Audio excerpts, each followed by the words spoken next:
Hello दोस्तों। आज हम एक बहुत ही दिलचस्प और महत्वपूर्ण कानून को समझने की कोशिश करेंगे जिसका नाम है the Indecent Representation of Women Prohibition Act 1986। जैसा कि नाम से ही जाहिर है, इसका मेन मकसद है विज्ञापनों, प्रकाशनों या किसी भी दूसरे माध्यम से महिलाओं के अशिष्ट चित्रण को रोकना। पर यहीं से एक बहुत बड़ा सवाल खड़ा होता है।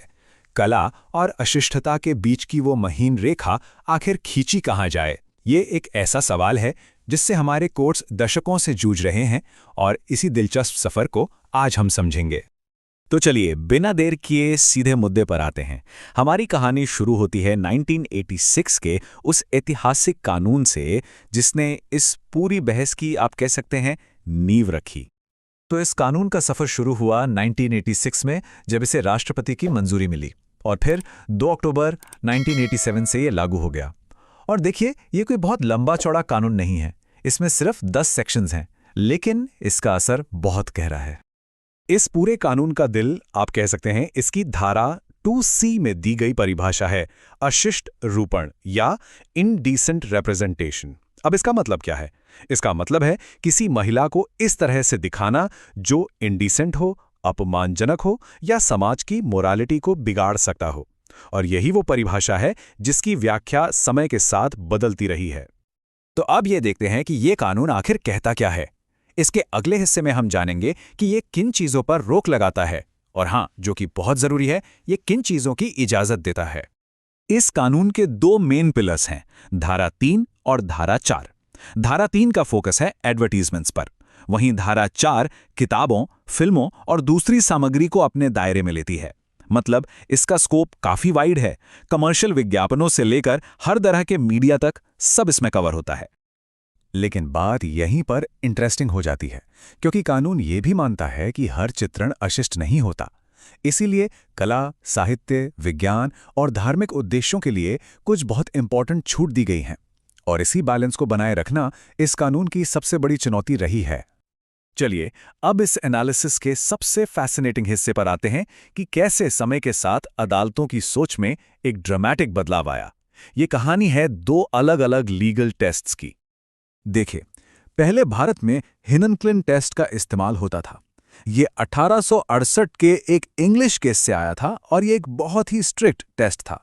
इसका मतलब सीधा सा था कि अगर कोई चीज़ समाज के सबसे कमज़ोर या सेंसिटिव इंसान पर भी बुरा असर डाल सकती है तो उसे अश्लील माना जाएगा।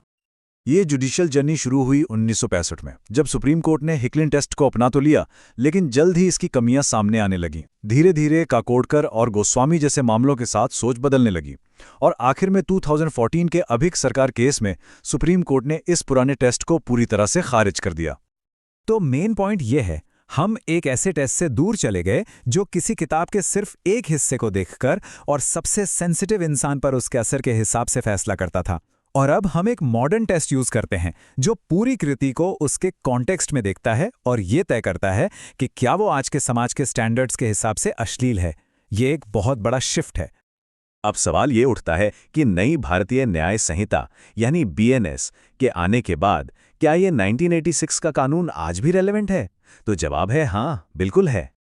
और इसका कारण है एक सिंपल लीगल प्रिंसिपल, जिसे कहते हैं जनरालिया स्पेशलिबस नॉन डेरोगांत। सुनने में कॉम्प्लिकेटेड लगता है, पर इसका मतलब बस इतना है कि जब किसी खास विषय के लिए कोई स्पेशल लॉ बना हो तो वही लागू होगा, कोई जनरल लॉ नहीं। BNS एक जनरल क्रिमिनल लॉ है, जबकि हमारा 1986 का एक्ट स्पेशली महिलाओं के अशिष्ट चित्रण के लिए ही बनाया गया है।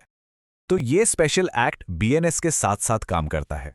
BNS महिलाओं के खिलाफ दूसरे अपराधों जैसे स्टॉकिंग या वॉयरिज्म को कवर करता है। दोनों मिलकर एक मजबूत लीगल फ्रेमवर्क बनाते हैं।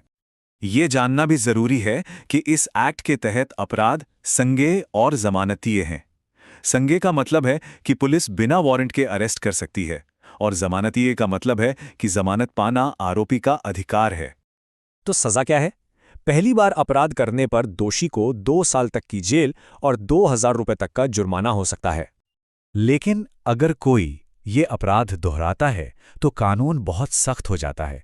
दूसरी बार दोषी पाए जाने पर जुर्माना बढ़कर 1 लाख रुपए तक और जेल की सजा 5 साल तक हो सकती है। ये दिखाता है कि कानून इस अपराध को कितनी गंभीरता से लेता है। और ये हमें हमारे शुरुआती सवाल पर वापस ले आता है। हिकलिन टेस्ट से कम्युनिटी स्टैंडर्ड्स टेस्ट तक का सफ़र ये दिखाता है कि कानून समाज के साथ साथ इवॉल्व होता है। तो सोचने वाली बात यह है कि जैसे जैसे समाज और बदलेगा, क्या अशिष्टता की परिभाषा भी हमेशा के लिए बदलती रहेगी? ये एक ऐसा सवाल है जिसका जवाब हमें भविष्य ही देगा।